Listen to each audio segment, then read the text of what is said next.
Constantinople had fallen.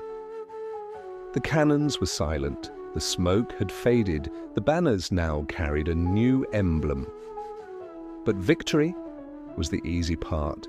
What truly defines a ruler is not how he conquers, but how he governs. At 19, Mehmed had taken the city the world believed eternal. Now the question stood before him: what kind of empire would rise from its ashes? A city reborn. He did not destroy Constantinople, he rebuilt it. Where others might have looted endlessly, Mehmed made a decision that stunned even his own commanders. He declared the city his capital, not Edirne, not Bursa. Constantinople would become the heart of the Ottoman world. He walked through broken streets not as a raider, but as an architect. Markets were restored, homes were reassigned, trade routes were re-established. He ordered families from across Anatolia and the Balkans to settle in the city. Muslims, Christians, Jews. The goal was clear. A capital must breathe, and a breathing city needs diversity. The question of faith. The world expected forced conversion. It did not come. Instead, Mehmed summoned the Orthodox clergy. He allowed them to elect a new patriarch. He granted religious autonomy under Ottoman protection. This was not weakness, it was strategy. He understood something revolutionary for his era. An empire cannot survive if it fights every identity within it. Tolerance was not merely mercy, it was architecture. The lawgiver. But mercy did not mean softness. Mehmed reorganized state structure with precision. He codified laws, creating what would later be known as the Kanunname. These laws standardized administration, taxation, military hierarchy, and succession. He strengthened central authority. Provincial governors answered to him, not to local power networks.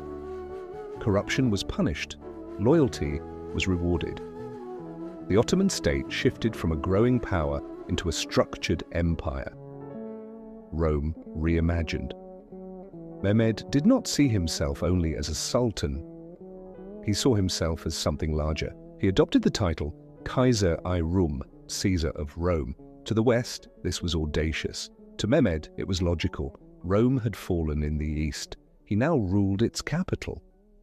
In his mind, the Ottoman Empire was not destroying Rome, it was continuing it. He studied Latin texts, invited Italian artists, collected Greek manuscripts.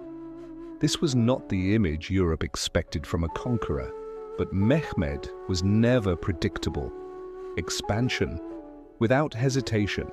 Peace in the capital did not mean peace at the borders. Serbia, Bosnia, Trebizond, Albania. Campaign followed campaign. He confronted Venetian fleets, challenged Hungarian resistance, expanded into the Black Sea. Each victory tightened Ottoman control over trade and territory. But each campaign also revealed something else. Mehmed was relentless. He demanded discipline, he expected results, and failure was not tolerated easily. The weight of absolute power, greatness often carries shadows.